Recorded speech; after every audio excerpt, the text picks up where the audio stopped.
Conversa com os irmãos de Zulia. Item estudante. Venerável mestre, poderia o senhor falar-nos do Cristo íntimo? Item mestre. Se vocês lerem a Paulo de Tarso cuidadosamente, em todas as suas epístolas, verão que são muito interessantes. Paulo de Tarso aos Coríntios, Paulo de Tarso aos Gálatas, Paulo de Tarso aos Hebreus, fala sempre do Jesus Cristo interior, rara vez alude ao grande cabir Jesus, histórico.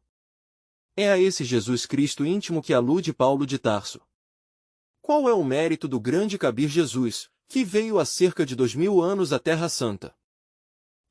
E muito grande, ter-nos trazido a doutrina do Senhor.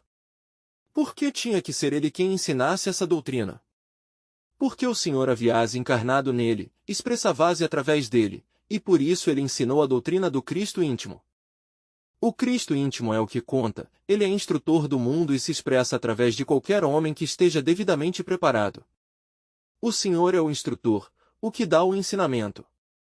Tudo o que estou dizendo a vocês, não poderia dizê-lo se não fosse pelo Senhor. Ele é o que tem dado os ensinamentos através dos livros, não minha pessoa, porque minha pessoa não vale 5 centavos, é o Senhor, e me sinto feliz de que eu, que sou, pois, algo que nada vale, tenha sido escolhido pelo Senhor para que ele se expresse através de mim. Assim, pois, é ao Senhor que há que dar as graças, não à minha pessoa, que nada vale, não vale 5 centavos, 5 cents. Claro que isto poderia dar origem a perguntas. E eu gostaria que vocês fizessem perguntas, e eu com muito gosto responderei. Justo nesse momento se ouve o cuco de um relógio de parede, todos riem. Bom, o passarinho esse se adiantou aí. Item estudante. O senhor falou do Buda Maitreya antes, mas não ficou gravado. Gostaria que, se é tão amável, repetisse o significado do Buda Maitreya e o de Kalki. Item mestre. Há Budas de contemplação e há Budas transitórios. Os Budas transitórios, em trânsito, são Budas que ainda não receberam o Senhor. Qualquer Buda que tenha recebido o Senhor, que tenha passado pela iniciação venusta, é um Buda de contemplação, é um Buda Maitreya. De maneira que, o Buda Maitreya não é somente um sujeito 20, por muito divino que seja, Buda Maitreya é qualquer Buda que tenha recebido o Senhor, que o tenha encarnado. Quanto ao meu Buda interior, ele o tem encarnado e por isso se lhe diz Buda Maitreya. Não esqueçam vocês que ao que sabe, a palavra é dada poder, ninguém a pronunciou, ninguém a pronunciará, senão somente aquele que o tem encarnado. Essa é minha resposta, a respeito do Buda Maitreya. Alguma outra pergunta, irmãos? Item estudante. E quanto ao Kalki? Item mestre. Kalki Avatara. Simplesmente, estamos na idade do Kali Yuga. Neste final do Kali Yuga, o Senhor tinha que voltar para poder ensinar à humanidade, e voltou e está aqui com vocês. O Senhor se expressa através de mim, eu o tenho encarnado, ele é o instrutor, ele é o que inicia a era de Aquário. Mas é o Senhor, minha humana pessoa, repito, não vale nada. Aclaro isso para que não se renda culto à minha personalidade, para que não se confunda a lâmpada com a luz que brilha através da lâmpada. Assim pois, se o Senhor quis vir ninguém o podia interromper, está lhes falando, para ensinar-lhes, para mostrar-lhes o caminho, e como estamos na idade do Kali Yuga, se lhe diz Kalki, correspondente à época esta.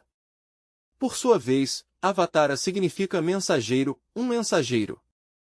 Item estudante. Outra coisa, mestre, o Senhor falou de ressurreição, de 3 dias a 3 anos. Pode explicar isso? Item mestre. É que os 3 dias simbólicos da ressurreição são realmente 3 anos, porque o Senhor, depois da crucificação, baixa ao Santo Sepulcro e passados 3 anos, ressuscita o Senhor.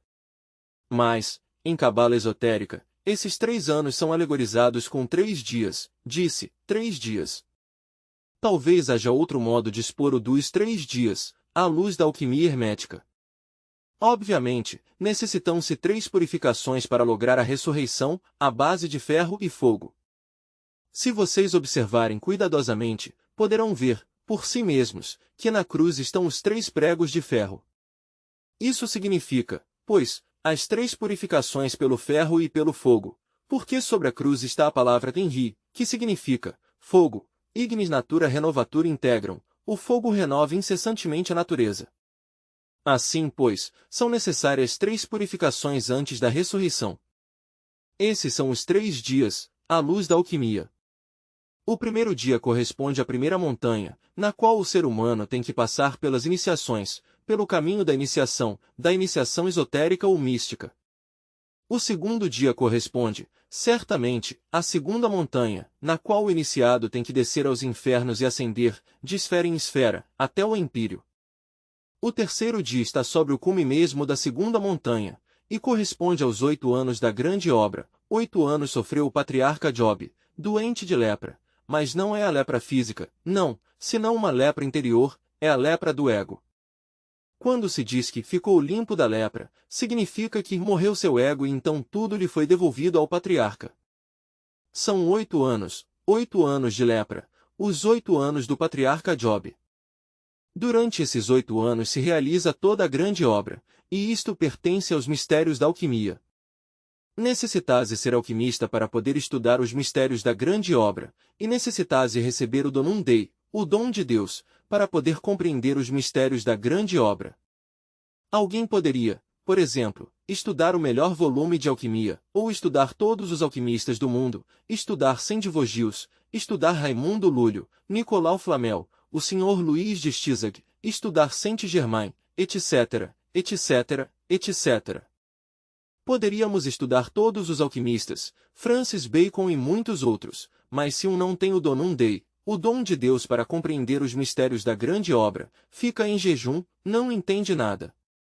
E certamente, durante os 8 anos que se passam sobre o cume da segunda montanha, tem-se que realizar a grande obra, converter os corpos existenciais superiores do ser em corpo de ouro puro. Durante os 8 anos que se passam sobre o cume da segunda montanha, tem-se que qualificar as iniciações recebidas na primeira montanha.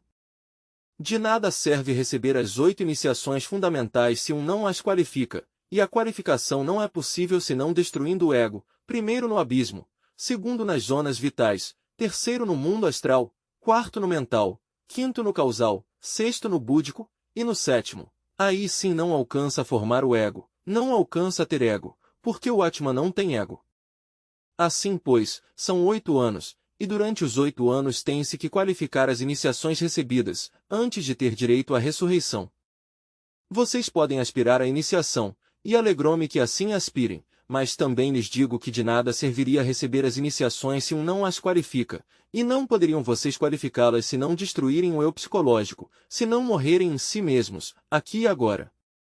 Do nascimento se aprende muito pouco, mas da morte se aprende tudo.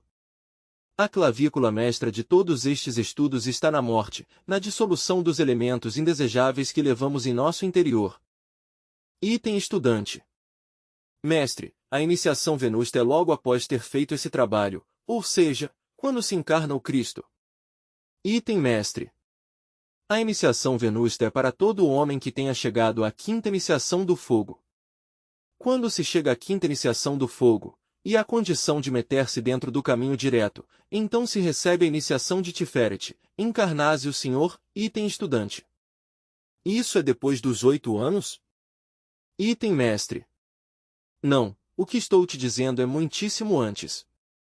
O remate dos 8 anos é já em vésperas da ressurreição. Mas se me perguntas pela iniciação venusta, isso é para os bebês de mamãe, para os que estão começando. Quando um recebe as primeiras 5 iniciações do fogo e pega a direta, pode dar-se ao luxo de receber a iniciação venusta, mas isso é da primeira montanha. A ressurreição é sobre o cume da segunda montanha. Os 8 anos são sobre o cume da segunda montanha. Item estudante. Ou seja que depois que passa as primeiras 5 e vem as outras 4, item mestre. Primeiro há que passar a primeira montanha e segundo, a segunda montanha.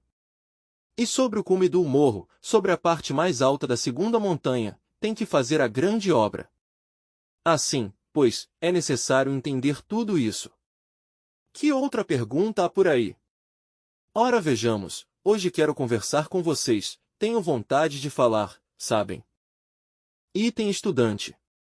Uma pergunta que quero fazer sobre Propato, o autor da lição magistral. Queremos saber se ele foi mestre? Item mestre. O mestre Luxemil. Obviamente, o maestro Luxemil é um mestre que já desencarnou. Em vida se chamou Francisco Apropato. Não quero lhes dizer que seja um mestre ressurreto, nem muito menos. É um mestre, e isso é tudo. Alcançar a mestria? A alcança todo aquele que se converte em homem. Digo-o assim, porque os humanoides que povoam a face da terra não são homens, são simplesmente crisálidas dentro das quais pode se formar o homem. E quem se faz homem, indubitavelmente, por tal motivo, se converte em mestre.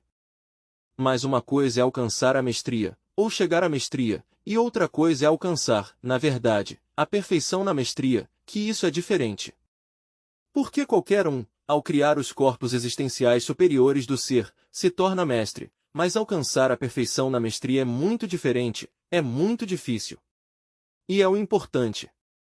E não se pode alcançar a perfeição na mestria se não se qualifica. Item estudante.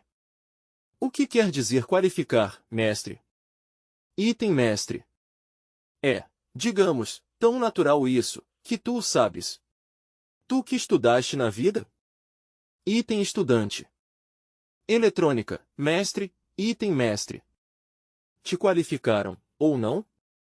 Item estudante. Responde com um assentimento de cabeça, a risos. Item mestre. Bom, assim também, há conselho de examinadores para qualificar uma determinada iniciação. Um homem poderia ter recebido a quinta iniciação que o faz mestre, mas de nada lhe serve isso se não qualifica a quinta iniciação. Na quinta iniciação, para ser qualificado, tem-se que desenvolver tudo o que lhe ensinaram quando a recebeu, porque recebê-la é uma coisa e desenvolver todos os poderes, faculdades, conhecimentos que adquiriu quando lhe deram a iniciação, é outra coisa. Um homem pode receber a terceira iniciação, que corresponde ao mundo astral, mas se não a qualifica, de nada lhe serve. Qualificá-la é possível se eliminar, na sua totalidade, os elementos indesejáveis que tem no mundo astral. Tem que desenvolver, em seu corpo astral, todas as características próprias do iniciado, tem que eliminar os elementos indesejáveis de seu astral, para poder converter-se, verdadeiramente, em um mestre qualificado. Assim, pois, de nada servem as iniciações se não se qualificam. Há que recebê-las e logo qualificá-las. Como de nada serviria tampouco a vinda de nosso grande Senhor Jesus o Cristo se não nasce também em nosso coração. De nada serviria que tivesse morrido e tivesse ressuscitado, se não morre e ressuscita em nós também. É necessário, pois, compreender tudo isto profundamente. Não cobiçar iniciações, não, Senhor. Necessita-se trabalhar para merecê-las, e depois de merecidas não inflar-se, porque se infla, não qualifica. Necessitas acabar com o envaidecimento, se é que se quer chegar a qualificar. O envaidecimento é o pior inimigo das qualificações, porque algum pode envaidecer-se pelo dinheiro, outro pode envaidecer-se pela posição social, outro pode envaidecer-se pelas iniciações, e se envaidece pelas iniciações, simplesmente não qualifica. Por quê? Porque como poderiam dissolver o eu se está envaidecido? Se um está convencido, por exemplo, está envaidecido de que é, digamos o que, caridoso ponhamos, porque faz umas quantas esmolas, e se envaidece de que por isso é um homem caridoso, que dá esmolas a todo mundo, não? Enquanto permanecer nesse envaidecimento, será incapaz de descobrir sua própria crueldade, e enquanto não tem eliminado o eu da crueldade, não possuirá de verdade, em si mesmo, a virtude da caridade. De que serviria envaidecer-nos com a castidade? Eu sou casto, absolutamente casto. E aí se sente um pouquinho aludido o mestre G.K. Bom, ele o diz com o propósito de dar ânimo às pessoas, mas ele, mais que nenhum, sabe que é muito difícil a castidade absoluta. Item JMV. É que perguntam a um, item mestre. Sim, item JMV. O senhor é casto? Perguntam a um, e eu não me envergonho de dizê-lo, item mestre. Devemos mais bem dizer, estou lutando pela castidade. Item JMV. Mas, não entendo. Por que para chegar ao que não sabe custa muitos rodeios, item mestre? Bom, então arranjate aí como puderes, frater. O que sim desejo lhes dizer, meus queridos irmãos, é que não devem envaidecer-se pela castidade, não senhor, pelo contrário, reconhecer-se sempre como luxurioso, reconhecer-se sempre como fornicário, porque se um se envaidece da castidade, não pode descobrir que tem fornicação, que tem luxúria. E é que a luxúria, pois, reveste tantos aspectos. Muitas vezes vocês podem sentir um amor estranho para uma pessoa do sexo oposto, chegam a sentir um amor que lhes brota do coração, que lhes sai pela boca, não é? Mas, o que acontece? Haverá esse amor? Se puserem devida atenção ao sexo, verão que no sexo se estabelece uma vibração muito simpática, muito curiosa, quando estão sentindo esse amor por essa pessoa. Então, o que quer dizer isso? Que o que há é desejo animal, mas que no coração se expressa como um amor, e na mente pode que se expresse com ideais muito belos para essa pessoa, vendo-a preciosa, belíssima, ainda que por dentro seja, essa pessoa, um demônio, não é? Porque está escrito, quem o feio ama, bonito lhe parece. Uma pessoa, por muito feia que seja, se um a ama, lhe parece belíssima, não é? Assim também, vocês sabem que não há morto mal nem noiva feia, quer dizer, um sempre o que quer lhe parece formoso. Bom, mas continuemos para a frente. Se um acabar com o envaidecimento, que isso é gravíssimo, se um eliminar de si mesmo o envaidecimento, e se considerar sempre sendo um pecador, progride esotericamente. Mas, ai de se um chegar a envaidecer-se, por que então fracassa? Me entenderam? O envaidecido não progride.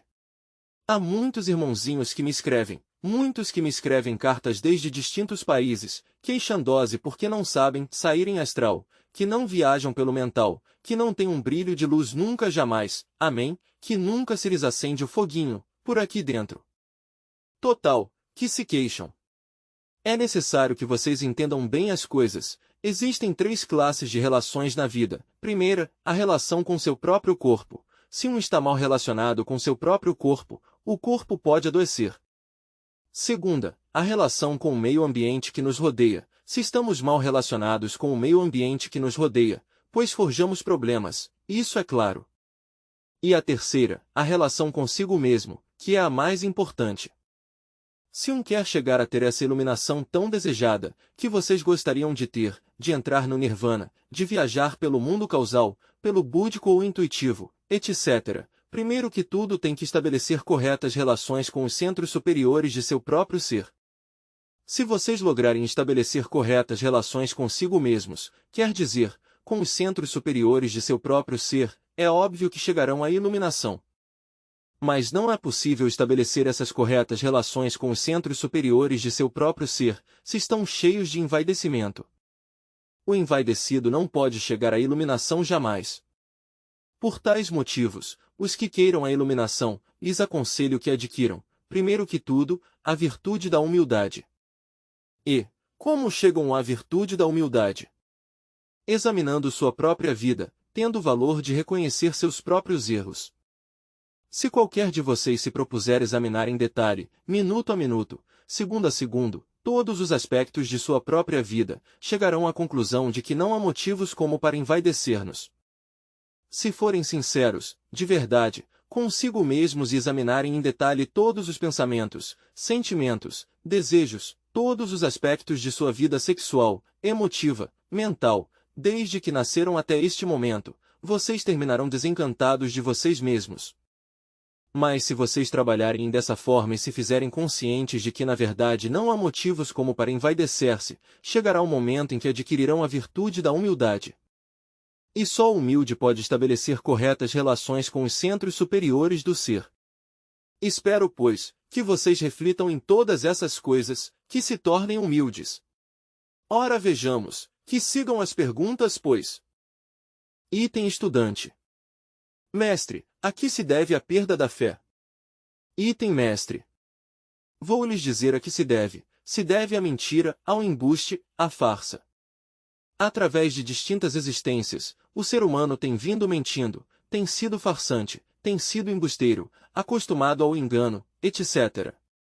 Então, obviamente, criarão-se os da farsa, eus do embuste, eus do engano, eus da mentira, etc.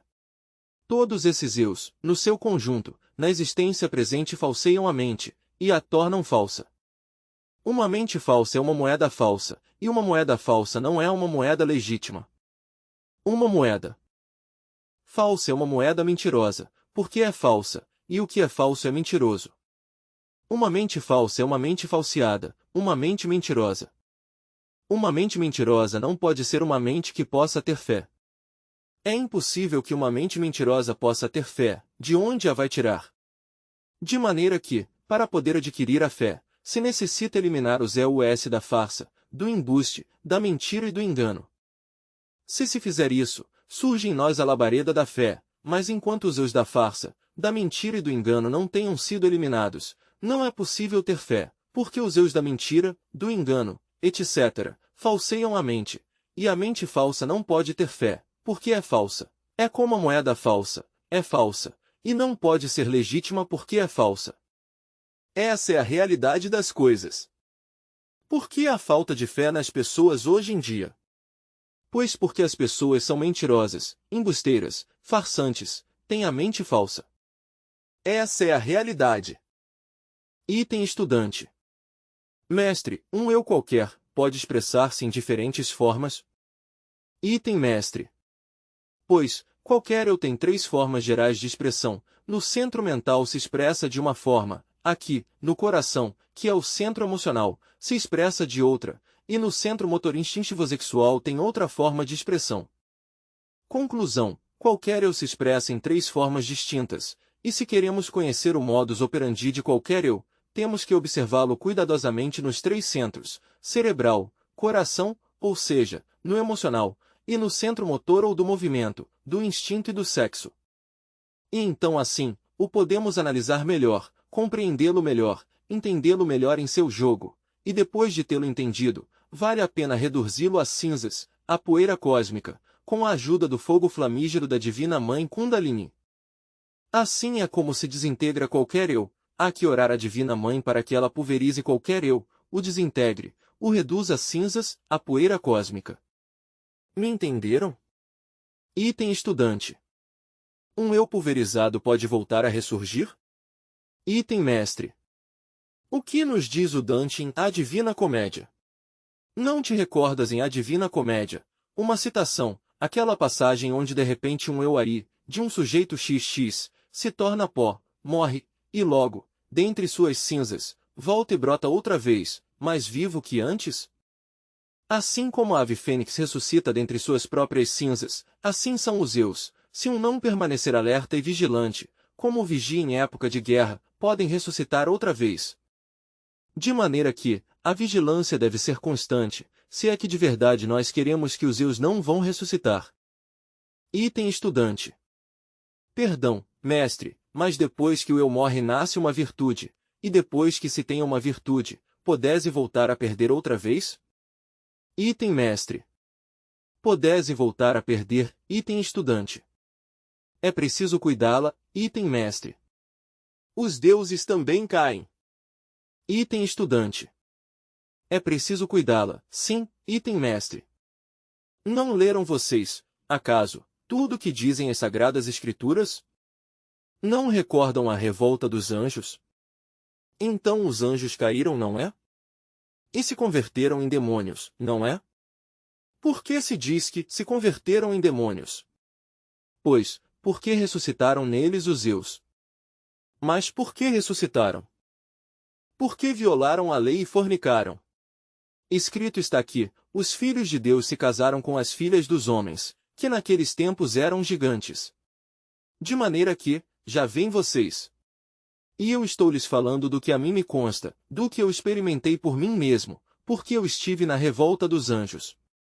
Não está demais lhes dizer que na época da antiga Lemúria eu vivi, fui Lemur, que entre os hiperbóreos vivi e fui hiperbóreo, e que conheci também as pessoas da primeira raça protoplasmática.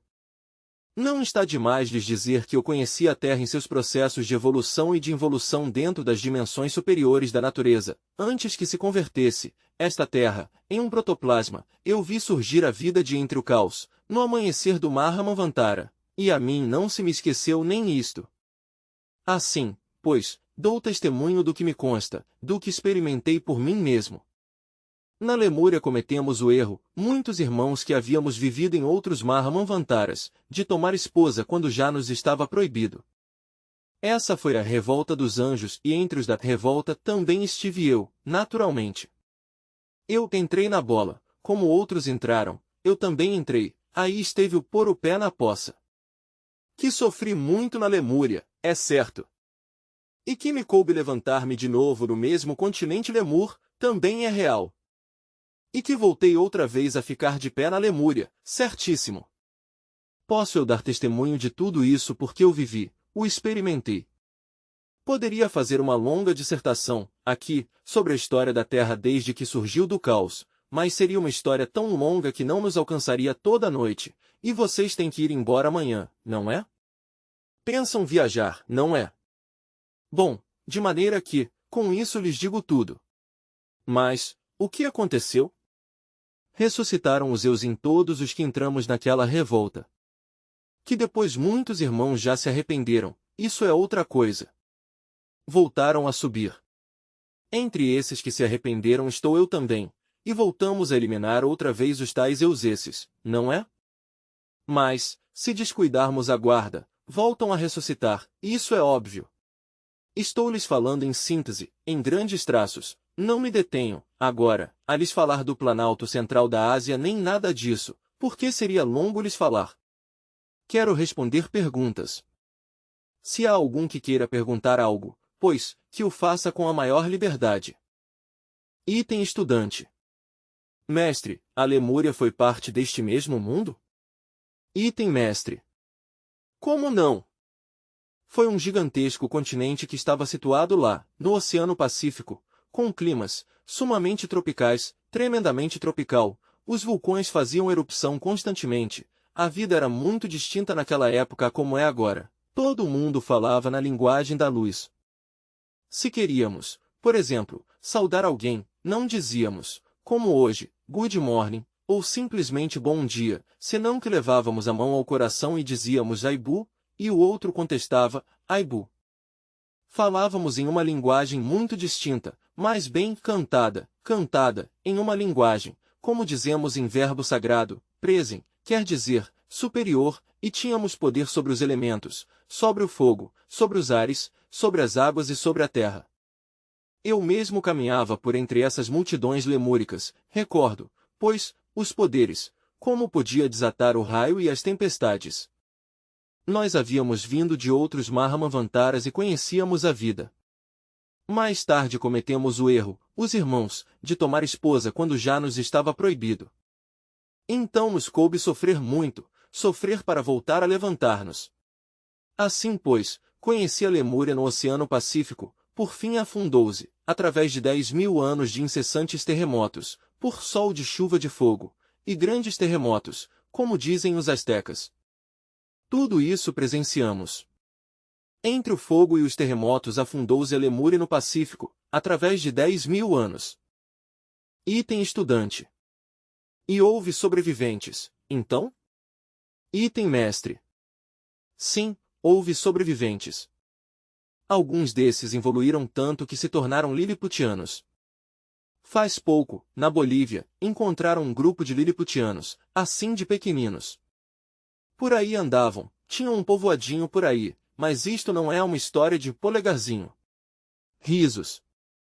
Eram assim como de uns 10 centímetros por aí, ou 20, os mais altos eram gigantes, tinham 20 centímetros, esses já eram gigantes.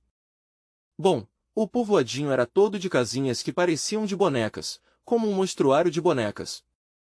E as panelinhas como seriam, onde cozinhavam os liliputianos. Tudo era assim, pequenininho. Mas, da noite para o dia, aquelas pessoas desapareceram. O que se fizeram? Entraram dentro da quarta vertical e foram embora. Esses eram lêmures já involuídos. No entanto, o povoadinho se conserva e aquela tribo que existe nessa região, pois não permite jamais que nenhum civilizado se aproxime desse povoadinho, está custodiado pela tribo. Item estudante. Por quem? Item mestre. Pela tribo. É um povoadinho que parece de bonecas, com um enorme morro elevadíssimo, ou vários morros que o rodeiam, elevadíssimos. Cada morro é tão alto que quando muito pode chegar a ter uns 30 centímetros, mas para eles é um grande morro, claro está. Bom, poderão alguns ter 40 centímetros ou 50 no máximo. Item estudante. Mestre, como se referiria o senhor ao envasamento que têm os evolucionistas, com o fato de que o homem, dito entre aspas, que o homem vem do macaco? Item mestre. Pois, item estudante. O humanoide, item mestre. Essa é uma discussão que vem de há tempo. Há vezes que a humanidade se esquece do problema, não é? E de repente, volta a agitar-se a opinião pública, se é o homem o que descende do macaco, ou se é o macaco o que descende do homem. E por um momento há turbulências no mundo intelectual, mas logo se esquece, e estão nisso há séculos. Bom, por aí surgiu um tipo que era um naturalista, por lá, um bebê de mamãe, um mimado, não é? E resulta que lhe meteu na cabeça, da noite para o dia, que o homem descendia dos selvagens, não do macaco, senão dos selvagens, dessas criaturas parecidas ao que chamariam o homem das neves. Bom, daí não passou, mas também fizeram muito barulho na Idade Média com isso, não é? O bebê de mamãe parecia então um gênio, todo mundo o queria muito, porque havia dito que o homem vinha dos selvagens. Mas por épocas agitase a opinião pública. A crua realidade dos fatos é que isso de que o homem vem do macaco não tem uma comprovação lógica. Apelase a uma série de dados analógicos, anatômicos, e daí deduzem, não porque lhes conste, que o homem vem do bugio. Mas não é porque lhes conste, senão que apelam às analogias, e daí sacam, de sua mente febril, que sim, que vem do macaco, mas isso nunca ouviu ninguém, porque jamais se viu, em nenhuma parte do mundo, não é, há um homem saindo de um macaco. De maneira que a crua realidade é essa. A não ser que o macaco se misture com algum ser humano e então sim pode sair um homem, não é? O caso de Juan Mono na Venezuela é muito curioso. Por lá em Mérida, ou em algum lugar por lá onde eu estive alguma vez, nesse país conheci por aí um pouquinho dos Andes e do Zulia, estive em Maracaibo, eu conheço a cidade de Maracaibo, por lá passei alguma vez, e por aí me contaram o caso de Juan Mono. Resulta que por ali havia um bugio, bom, nós dizemos bugio aqui, aos macacos, se apaixonou de uma mulher, a roubou e a levou para o bosque, e lhe fez seu ninho sobre a cúpula, lá, nos galhos de uma árvore. Lá vivia infeliz, em uma árvore, calculem, não é? O macaco a alimentava todos os dias, lhe levava frutas e tudo para que comesse, e tudo isso. Mas teve que tê-lo querido ela quando, pois, ficou encinta, não é? Do contrário, como? Se uma mulher não quer ter relação sexual, pois não a tem, não é? De maneira que, o que quer dizer isso? Que ficou encinta. Bom, os irmãos procuravam, pois, a moça, os irmãos dela, e por fim a encontraram. Ela os chamou, subiram eles por ela e a abaixaram. Depois o pobre macaco andava por aí, ao redor da casa. O mataram ao pobre bugio, mas a criatura nasceu. Um homem, no sentido convencional da palavra, que se lhe chamou Juan Mono. Por lá, foi no estado Mérida a coisa, eu recordo, em um povo, não recordo qual. E tinha tudo normal, menos as pernas, que estavam cheias de pelos, mas pelo demais, normal, não sacou cauda tampouco. Seu ofício não foi muito genial, não é? Não se dedicou, precisamente, a fazer maravilhas nem nada pelo estilo. Não foi doutor, nem engenheiro, nem licenciado, nem nada pelo estilo. Seu ofício foi o de carregador de água por aí, carregando cântaros cheios de água, carregar água no povo. Esse foi seu ofício, falava normal. Mas aí se trata da mistura já, de um bugio com uma pessoa humana, mais que de dois bugios ou da mistura de um bugio, com alguma outra criatura subhumana por aí, vá nascer o homem, tampouco se viu isso. Total, que isso é uma teoria absurda e descabelada que não tem valor nenhum. A crua realidade dos fatos foi que, na Lemúria houve muitos lêmures que se misturaram com algumas bestas da natureza e daí saiu certo tipo de macacos. E na Atlântida, depois da grande submersão que acabou com aquele gigantesco continente, pois muitas mulheres ficaram isoladas em bosques profundos. Claro, muitas se degeneraram sexualmente e se tornaram lésbicas e coisas assim pelo estilo.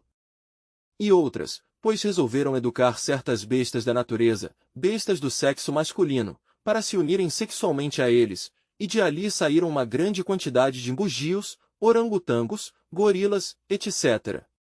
De maneira que, se vocês observarem em geral aos símios, verão que têm todas as características do homem degenerado. Agora, vocês me dirão, em que me baseio eu para dizer isso? Não. Bom, me baseio em investigações que se realizam nos mundos acásticos. Se vocês aprenderem a funcionar fora do corpo físico, com os procedimentos que lhes temos ensinado, poderão então por si mesmos, no mundo astral, suplicar, por exemplo, aos reis da natureza, aos divais, aos deuses, que lhes mostrem a origem dos bugios, e eles, estou certo, lhes mostrarão. Eu mesmo, se vocês aprenderem a saírem astral, com muito gosto, se me invocarem, eu concorro ao chamado de vocês, para provar-lhes com demonstrações. Porque isso ficou agora entre os registros acásticos da natureza, nas memórias da natureza. Mas se necessita funcionar fora do corpo para poder estudar essas memórias. Item estudante. Um irmão pergunta sobre qual deve ser nossa atitude diante do materialismo dialético, com o qual os comunistas marxistas pretendem liberar o homem da alienação que vive na atualidade? Item mestre. Os comunistas são religiosos, todos os comunistas são religiosos. Religião vem da palavra latina religare, ou voltar a ligar a alma com Deus. Também eles querem religar-se, quer dizer, estão querendo religar-se, cada vez mais e mais com seu Deus matéria, não é? Eles lhe rendem culto ao Deus matéria, logo são religiosos, são fanáticos religiosos. De maneira que então, nós devemos, antes de tudo, desenvolver a compreensão, em primeiro lugar, abrir um pouco os olhos para saber de onde surgiu o materialismo dialético. Eu devorei toda a dialética materialista de Karl Marx e a sei de memória, de capa a capa. Prova de que a sei, é que me dei ao luxo de refutá-la em O Cristo Social. A tenho aqui na cabeça, metida toda, e no entanto, não creio nela. Por que não creio nessa farsa? Precisamente porque é uma farsa. Em que me baseio eu para dizer que a dialética materialista de Karl Marx é uma farsa? Me baseio em Karl Marx, que foi o primeiro inimigo da farsa, foi o primeiro inimigo do marxismo. Na primeira Internacional Comunista, Karl Marx se pôs de pé e disse: Senhores, eu não sou marxista. Todos lhe disseram: Mas como? Se o senhor é o mestre, o senhor é o que nos tem ensinado a doutrina? Como é possível que o senhor não seja marxista? Repetiu: Não sou marxista. E pela terceira vez o disse: Não sou marxista. E logo veio, como sequência daquilo, que foi um fracasso, realmente, essa primeira Internacional Comunista, a divisão entre bolcheviques, anarquistas, anarco-sindicalistas, etc., etc., etc. Multidão de seitas políticas resultaram da declaração de Karl Marx, quando se declarou inimigo do marxismo. E por que teve este homem o valor de declarar-se inimigo do marxismo? Porque ele era um fanático religioso judeu. A ele, quando morreu, renderam-lhe honras fúnebres de grande rabino, religiosas, ouçam bem. E prova de que este homem era religioso, foi o que escreveu em uma revista de Paris, que cito eu em meu livro intitulado A Plataforma do Partido Socialista Cristão Latino-Americano. O que disse nessa revista? O que foi o que manifestou? Vou lhes dizer o que manifestou. Disse o seguinte: mediante o triunfo do proletariado mundial criaremos a República Socialista Soviética Universal, com capital em Jerusalém, e nos apoderaremos de todas as riquezas das nações para que se cumpram as profecias de nossos santos profetas do Talmud. Palavras de um rabino religioso. Se lemos nós o que põe aí, então, por que este homem escreveu sua dialética materialista? Para cumprir com os protocolos dos sábios de Sião, que dizem textualmente: não importa que nos caiba encher o mundo de materialismo e de repugnante ateísmo. O dia em que nós triunfarmos, Referindose ao Sinédrio, ensinaremos a religião de Moisés, devidamente codificada e em forma dialética, e não permitiremos no mundo nenhuma outra religião. Ele cumpriu com os protocolos, inventou essa gíria, esse prato embusteiro, para destruir, mediante o ceticismo, a todas as religiões e não deixar em pé senão uma, a de Moisés. Essa foi uma arma que ele usou para destruir as crenças religiosas do mundo e deixar em pé a judaica. Prova disso, qual? Qualquer um que se tome o trabalho de viajar pela União Soviética descobrirá que em plena União Soviética existe um Estado judeu com governo teocrático religioso. Todas as religiões na Rússia são perseguidas, menos uma, a judaica. Nas sinagogas, os judeus, de portas fechadas, estudam a religião de Moisés, e nas ruas fazem o povo engolir dialética materialista. Porque dizem textualmente os protocolos, os gentios não têm direito a ter nenhuma religião. Eles são bestas de carga que Deus nos deu para nosso serviço, e lhes deu forma humana para que nós não nos horrorizemos deles. Item estudante. Que maldade! Item estudante 2. Os protocolos dos sábios de Sião. Item mestre. De maneira que, se vocês analisarem isto judiciosamente, chegarão à conclusão de que Karl Marx foi um homem religioso, um rabino judeu. Ele escreveu uma farsa e lhe foi fácil escrevê-la. Pegou a dialética metafísica de Hegel, a despojou de seus princípios eternos e logo, com ela mesma, elaborou um prato para os tontos. Em certa ocasião, já lhes disse o propósito, achando-me no mundo astral, ocorreu-me invocar a Karl Marx, e chegou. Então lhe dirigi uma pergunta, digamos, a queima-roupa, como se diz, lhe disse, bom, faz muitos anos que o senhor morreu, seu corpo físico se tornou pó no panteão, entre a sepultura, e agora o encontro vivo por aqui, nestas regiões. Então, em que ficou sua dialética materialista? Guardou silêncio, olhou seu reloginho, deu as costas e se retirou. A pouca distância, lançou uma gargalhada sarcástica, aparecia ali, o homem, vestido de macacão, como de operário, a pouca distância uma gargalhada sarcástica. Com a intuição, pude capturar o sentido daquela gargalhada que posso traduzir com as seguintes frases: tonto, imbecil. Não te das conta que eu escrevi uma farsa? Não te das conta disso? Que tonto és! Como coisa curiosa, o homem está desperto e consciente. Seguiu Lenin.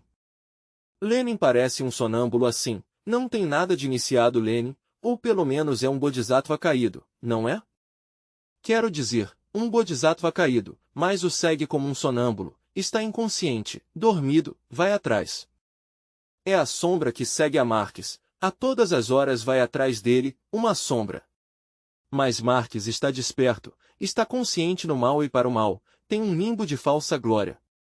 Agora, não vou me pronunciar contra o povo judeu, porque seria absurdo. É como nos pronunciarmos contra a Alemanha pelo caso que teve com Hitler, e ao Terceiro Reich, que provocou a Segunda Guerra Mundial. Ali há multidão de anciãos, mulheres e crianças, que jamais na vida souberam nada sobre os protocolos dos sábios de Sião, que não têm projetos de domínio mundial, que somente o que lhes interessa é viver. E condenar um povo, resultaria um crime. Atacar aos judeus é um delito, porque é um povo. E como se vai atacar um povo? Não, os culpados são os governos, e o governo deles é o Sinédrio com seus 300 membros, que tem projetos que datam de há 3 séculos. Que séculos? Projetos de 3.000 anos já. 3.000 anos para lograr o domínio mundial. Isso é tudo. Item estudante. Tem dominado o mundo? Item mestre. Até agora os projetos lhes estão dando resultado. Hitler o sabia, mas Hitler não fez senão atacar aos pobres mercadores da Europa. Eis aí o absurdo de Hitler. Queimar a tantas crianças, a tantas mulheres, a tantos anciãos, nessas câmaras de gás, etc., para lhes fazer morrer? Isso é um delito gravíssimo, monstruoso, essas criaturas que não sabiam nada dos planos do Sinédrio. Os meríssimos do Sinédrio, entretanto, estavam rindoses de Hitler nos Estados Unidos, na Inglaterra, na França, ou em outros países do mundo, na Rússia digo. Esses foram os que acabaram com ele. Com Hitler acabou o Sinédrio. Item estudante. Pelo que se vê, a luta vai ser terrível para nós, posto que nas universidades a média de comunistas é muito elevada. Então o intelectualismo ali vai trabalhar fortemente, item mestre. Pois, há que desbaratá-los por meio da lógica. Está bem dizer-lhes, a todos esses comunistoides, que a própria Rússia soviética acaba de descobrir nestes momentos o corpo vital, porque na própria Rússia há, atualmente, certo aparelho eletrônico com o qual descobriram o corpo vital, e o batizaram com o nome de corpo bioplástico, o têm em estudo, dentro do organismo e fora do organismo. E na Inglaterra há outro aparelho eletrônico, gigantesco, com o qual estão estudando o corpo astral. De maneira que, então, em que ficamos? Esses corpos existenciais superiores do ser vão sendo descobertos com lentes especiais, com aparelhos especiais, as dimensões superiores estão sendo perfuradas atualmente por lentes muito poderosas, e a dialética materialista está ficando feita pó. Prova de que se está voltando pó é que as estatísticas informam que a maior produção cultural dos últimos tempos em matéria de parapsicologia vem da União Soviética. Em todos os hospitais da Rússia, atualmente, em todas as clínicas, estão se fazendo experimentos parapsicológicos. A parapsicologia está de moda na Rússia, e ao passo que vamos, se os judeus não intervirem, antes de pouco, a dialética materialista terá que ser queimada viva na Praça Vermelha de Moscou, terá que ser reduzida a cinza. Por quê? Porque com os lentes, com os aparelhos, com os experimentos parapsicológicos, foi destruída, ficou sem nenhuma base. Item estudante. Sem base, item mestre. Afinal, é uma farsa criada por ele, criada por um fanático religioso que queria destruir a todas as outras religiões do mundo, mediante o ceticismo. Item estudante. Os judeus, digamos, a raça judaica, de onde provém? Item mestre. É uma mistura dos hiperbóreos com a quarta subraça atlante, de ali nasce o semita original. Misturarão-se os hiperbóreos com a quarta subraça dos atlantes e de ali nasceu o semita atlante. Do semita atlante, primitivo, advém, pois, o semita atual. Na Palestina, precisamente, não está o semita em toda a sua pureza, tenhas em conta que já estão muito misturados com alemães. Vocês não ouviram falar, acaso, do roubo de sangue? Quando compreenderam os judeus de Palestina, de Israel, que sua raça estava degenerando por não cruzar-se, selecionaram determinada quantidade de mulheres que viajaram à Alemanha. Ali se misturaram com varões e conceberam, e logo que conceberam, conforme iam concebendo, iam regressando à Palestina, certa quantidade devidamente estudada, para acrescentar algo de sangue alemão ao sangue semita. De maneira que, não está completamente pura. Onde sim está completamente pura é na Arábia, no deserto do Saara. Ali, debaixo da terra, há uma cidade subterrânea de semitas puros, originais, sem mistura nenhuma, que tem costumes muito diferentes. Vestem como árabes e andam como árabes. E os árabes creem que também são árabes, mas não há tal, são judeus e vivem no deserto como árabes e vestindo igual, e conservam todas as tradições judaicas, jamais se misturaram, item estudante. Como vestem, fisicamente? Item mestre. Como árabes, item estudante. Não tem relação com as tribos Tuareg que há por ali? Item mestre. Podem até andar com os árabes e tudo, e se confundem com os povos árabes, mas eles são muito distintos em seus costumes, têm uma cidade subterrânea, debaixo da terra, no deserto do Saara. Item estudante. Uma cidade secreta? Item mestre. Sim, são distintos. Esses sim são judeus, sem mistura, item estudante. Logo, eles, que nível de cultura têm? Digamos, praticam a filosofia ou têm, item mestre. Conservam o Zohar, a cabala judaica, etc. Têm uma cultura esotérica baseada nas tradições rabínicas antigas. Item estudante. Mas, é uma cultura, digamos, de acordo com as leis divinas ou se não vão? Item mestre. Sim, de acordo com a lei divina. E na própria Palestina, não podemos negar que na Palestina, há como ao redor de 80.000 gnósticos. Como ao redor de 80.000 gnósticos na própria Palestina, e que tem suportado perseguições durante mais de 20 séculos. Na própria Palestina. Item estudante.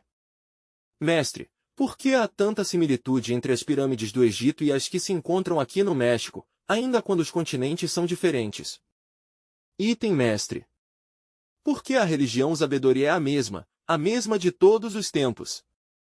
A religião sabedoria do México antigo é a mesma que a do Egito arcaico, ou a China. E até, veja que aqui temos pirâmides e no Egito também as há. Agora, são mais antigas as pirâmides do México que as do Egito. Quando eu vivi na Atlântida, tínhamos nós, recordo, duas classes de peregrinações. Às vezes íamos até o Egito e outras vezes até Teotihuacan, ou a Yucatán. Eram duas classes de peregrinações as que tínhamos, eu encabeçava as peregrinações que vinham ao México. Então o México era muito distinto, aqui havia muitos reinos. Por essa época, uma faixa de terra comunicava a África com o norte do México, através da Atlântida. Por essa faixa de terra vinham muitos peregrinos, de raça, de cor. Naquela época, pois, existiam na Atlântida cidades poderosas, existia Paris da Atlântida, que era a cidade de Samios, onde se reunia a elite intelectual da Atlântida. Existia Toiã, a cidade das 7 portas de ouro maciço, e muitas outras cidades. E às vezes vínhamos aqui, ao México, em peregrinações, e outras vezes íamos ao Egito. Assim, pois, são similares às pirâmides, e posso lhes dizer que são mais antigas as do México que as do Egito, levantarão-me as daqui antes que as do Egito. Claro, os historiadores atuais não sabem estas coisas e fazem crer que tudo tem vindo do último, do ano 1300 e tantos para cá. Eles não sabem destas coisas, mas os iniciados sim sabemos, porque a nós nos coube viver naquelas épocas. Mas é a mesma religião sabedoria, que é eterna e universal. Item estudante. No entanto, mestre, cada pedra que conforma uma pirâmide do Egito, tem um peso completamente exorbitante para o cálculo mental do ser humano. Então, que lei aplicavam essas pessoas para a mobilização dessas pedras? Item mestre. Pois, eles, simplesmente apelavam a um procedimento muito simples. Havia uma fórmula, pois, de plantas, mediante a qual se podiam amassar os elementos das pedras, granito, feldspato, a mica, etc., e elaborar a pedra de acordo com as medidas. Era uma fórmula vegetal antiga, essa fórmula se perdeu. De maneira que as armavam ali, no mesmo lugar, as fabricavam, as elaboravam. São fórmulas que se perderam, como se perderam as fórmulas para amassar o ouro. Fórmulas vegetais. Sim, irmão. Item estudante. Todas as ruínas do Peru têm a mesma origem?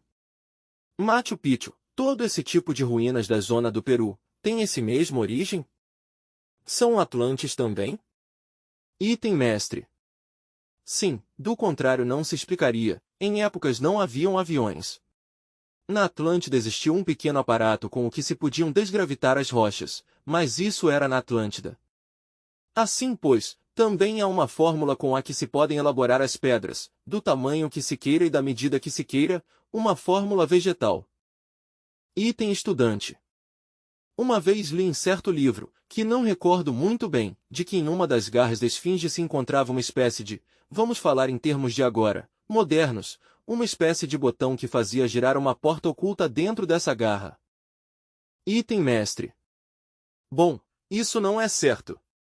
Eu não nego que debaixo da terra, debaixo da esfinge, haja um salão, onde estão os 22 arcanos maiores, devidamente rodeando todo o salão. Eu não o nego, é verdade, mas não é precisamente pela pata da esfinge, ou por um botão aí, como possam entrar no salão. Para entrar nesse salão, há que entrar de forma muito distinta, há que entrar com corpo astral, essa é a realidade. Item estudante. Outra pergunta, mestre, perdoe tanta pergunta é na realidade, a cara da esfinge, uma espécie, vamos dizê-lo assim, é um rosto de mulher? Item mestre. A cara da esfinge? Bom, é um rosto de homem, um rosto humano que representa, exatamente, ao Mercúrio da filosofia secreta, a água. As garras representam ao fogo, as asas ao ar ou ao espírito, e as patas do touro, ao elemento terra. Ali estão os 4 elementos, a terra, as patas traseiras, o ar, as asas, a água, no rosto de homem, e o fogo, nas garras da esfinge. Aí estão os 4 elementos. Também representa as 4 características alquimistas principais, as garras do leão, o fogo sagrado, o enxofre, o touro, o sal, o elemento terra, o rosto de homem, o mercúrio da filosofia secreta, o esperma sagrado, de onde sai o homem verdadeiro, e quanto às asas, obviamente, representam ao espírito. Assim, pois, a esfinge é muito importantíssima, não é? A esfinge se tirou da Atlântida. A usavam na Universidade da Atlântida, os membros da sociedade acaldana. Essa sociedade de Acaldan, pois, tinha sempre a esfinge ali, em sua porta, para representar ao homem, para representar o caminho que nos conduz à liberação final. Originalmente, a cabeça da esfinge tem uma coroa de 9 pontas de aço, que representa a 9ª esfera, o sexo, e tem um báculo na garra direita, e em sua outra mão a espada flamígera, originalmente. Claro, a atual já está despojada de tudo isso. Mas originalmente tem isso. Significa o caminho esotérico, o caminho sagrado que há que fazer, os mistérios que estão na 9ª esfera, no sexo, o trabalho com os 4 elementos da natureza, dentro de nós mesmos, aqui e agora, para poder fabricar os corpos existenciais superiores do ser e converter-se em um homem verdadeiro. De maneira que, há que distinguir entre a roda que gira incessantemente no arcano 10 do tarô, que é a roda do Sansara, e o caminho da esfinge. A roda do Sansara significa a evolução e sua irmã gêmea, a involução.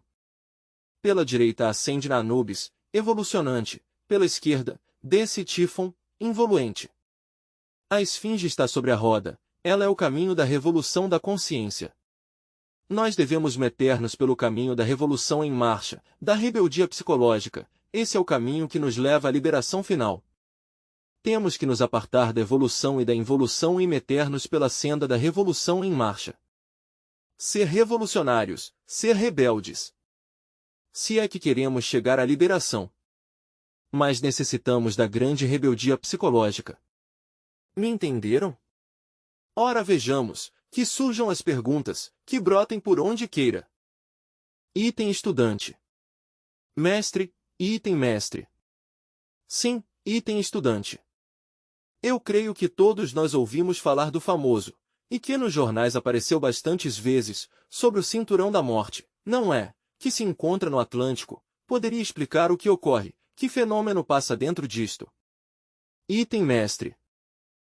O triângulo aquele que há por aí, nas Antilhas, no Oceano Atlântico, nas Antilhas. Sim, que há uma espécie, há uma zona onde muitos aviões se perderam, penetram com muita facilidade na 4ª vertical. Pois, nada estranho, é uma perfuração aí, natural, por onde muitos se meteram na 4ª vertical. A 4ª vertical está perfurada em alguns lugares, nessa zona há perfurações, por isso, muitas pessoas e navios se perderam nessa zona, submergem entre a 4ª vertical e seguem vivendo na 4ª vertical. Item estudante. Não há forma de sair? Item mestre. Pois, melhor nem sair dali. Item estudante. Venerável mestre, qual é a função de uma pirâmide? Item mestre. A pirâmide é um método maravilhoso para estar, digamos, em perfeita harmonia com o infinito. Claro, dentro das pirâmides, em seus templos, câmaras secretas e corredores, cultivavam-se os mistérios, era adequada a construção para cultivar os mistérios. Essas pirâmides são grandiosas. Ainda as pirâmides do Sol e da Lua, em Teotihuacan, têm suas câmaras secretas, seus corredores, suas coisas que os turistas ignoram por completo. Item estudante. Na 4ª dimensão também morrem e retornam as humanidades que ali vivem. Item mestre. Na 4ª vertical também se encarna e se desencarna. Há muita gente que vive na 4ª vertical e vive feliz. Sabem, não ignoram que existe a zona tridimensional, o sabem pela cultura que adquiriram, por seus estudos, mas não têm nenhum interesse na 3ª dimensão. Vivem ali, em carne e osso, raças inteiras vivem ali. Em tempos de Artaxerxes houve o caso na Grécia de que uma tribo apareceu por ali, uma tribo muito estranha, e aquela tribo vivia em suas casas, triunfantes, vitoriosas, e então Artaxerxes resolveu submetê-los, enchê-los de impostos, dominá-los, e mandou gente a submetê-los ao seu cetro. Quando as pessoas chegaram a procurar, aquela raça já havia desaparecido, tinham se metido entre a quarta vertical. Item estudante. Mestre Samael Aunveor, queremos lhe fazer uma pergunta global. Todo este grupo gnóstico venezuelano, o senhor poderia nos dizer algo sobre nossas existências passadas? Item mestre. Pois vou lhes dizer uma grande verdade, se vocês observarem cuidadosamente as distintas escolas pseudo-esotéricas e pseudo-ocultistas que há no mundo, verão que abundam muito essas questões. Um médium lhes dirá a vocês que são a reencarnação de Napoleão Bonaparte, ou alguma reencarnação de um dos 12 apóstolos. O de mais além lhes dirá que ele foi o conde fulano de tal, ou Maria Antonieta. Eu conheço a mais de meia dúzia de Marias Antonietas por aí reencarnadas. Bom, em conclusão, todos são grandes, pequeninos nenhum. De nada serve dizer a uma pessoa suas vidas passadas, na prática me dei conta que é absurdo.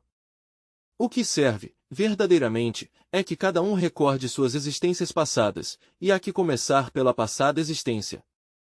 Deitem-se vocês comodamente em suas camas, com os braços bem relaxados, as pernas bem relaxadas, com seu corpo solto, relaxado, e em seguida concentrem-se no último instante de sua passada existência, no último segundo. Façam este exercício em momentos em que se sintam com mais predisposição ao sono. Podem utilizar, como mantras, Raon, Gaon. Mas, como lhes digo, há que fazer o exercício em instantes em que se sintam com mais predisposição ao sono. A concentração deve ser muito profunda no último instante de sua passada existência. Pode que nesse instante logre ficar o corpo físico dormido, mas vocês, nesse instante, lograrão ver-se no leito de morte, rodeados de seus familiares, voltarão a sentir as mesmas palavras que disseram, etc., etc., etc. Então terão recordado o último instante de sua passada existência. Outro dia qualquer, fazem o mesmo exercício para recordar o penúltimo instante. Vocês poderão ver o penúltimo instante, e assim vão para trás, em cada exercício, tratando de recordar a passada existência. Em forma de quadrinhos, de cenas, de sucessos, vão vivendo as recordações da passada existência, até que completem toda a recordação da mesma. Uma vez completada toda a recordação da passada existência, para trás, desde a velhice, a maturidade, a juventude, a meninice e o nascimento, então podem seguir com a penúltima existência, logo com a transantepenúltima, e assim podem ir recordando suas existências para trás, até que as recordem todas. Os mantras são Raon, Gaon. Isso sim vale a pena, que um recorde por si mesmo, diretamente, que se faça consciente de suas existências anteriores, e não que outro venha a lhe dizer. Não quero eu imitar o exemplo dessas escolas de pseudo-esoterismo e de pseudo-ocultismo barato. Quero que cada qual viva isto à consciência, que logre recordar suas existências anteriores por si mesmo. As perguntas que aparecem a seguir se encontravam na mesma fita que as anteriores, e como versam sobre os mesmos temas, foram deixadas aqui porque é muito provável que façam parte da mesma entrevista. Era Paris daquela época. Haviam cosmoportos em Toian, que era a cidade das 7 portas de ouro maciço, etc.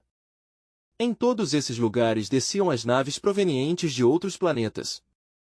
Item estudante. Como uma recorrência planetária. Item mestre. Sim, os habitantes desses outros mundos que desciam nessas naves, conviviam com os reis nas cortes, julgavam aos povos, e isso era normal por aqueles tempos. Mas quando a humanidade evoluiu, quando ao invés de andar pela senda da espiritualidade, se degenerou, então, os tripulantes desses navios cósmicos se afastaram da Terra para sempre. Então, os Atlantes decidiram inventar por sua conta os foguetes atômicos, que certamente lograram ir a outros planetas do Sistema Solar. Tudo isto sucedeu até que veio uma revolução dos eixos da Terra, que submergiu a esse continente entre o fundo mesmo do oceano.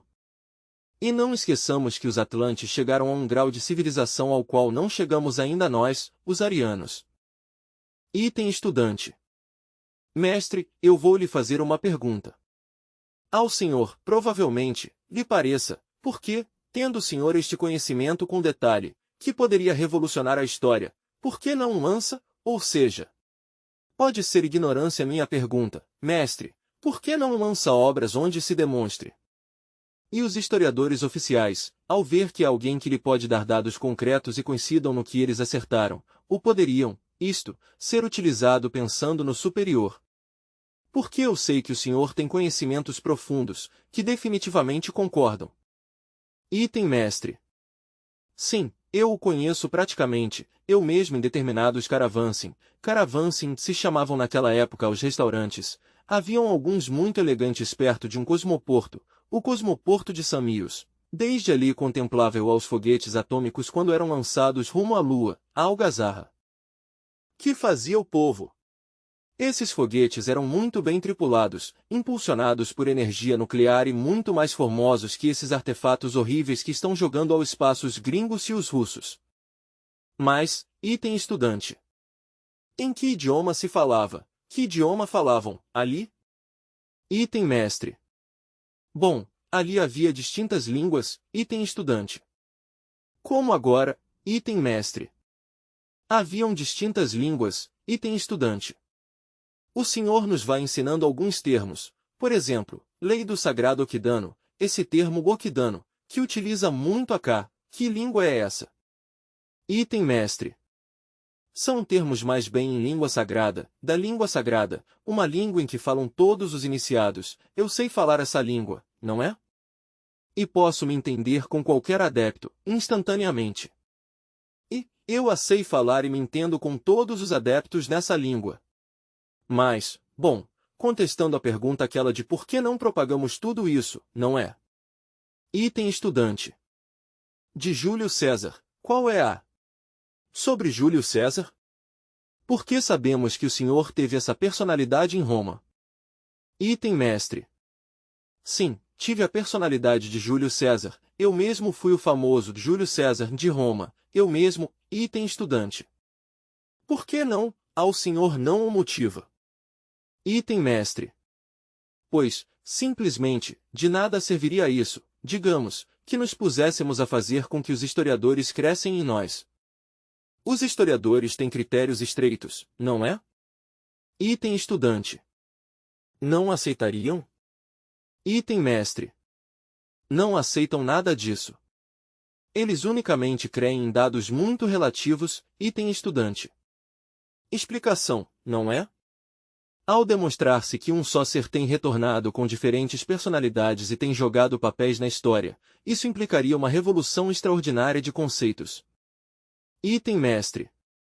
Em outra época se houvera podido realizar uma verdadeira revolução na história e na humanidade, nesse sentido, mas hoje em dia, está tão degenerada a humanidade, simplesmente, os melhores historiadores, o único que fariam seria rir-se de nós, hoje. A gente está cética, incrédula, já estes não são os tempos em que a humanidade, digamos, coisas do espírito. Item estudante.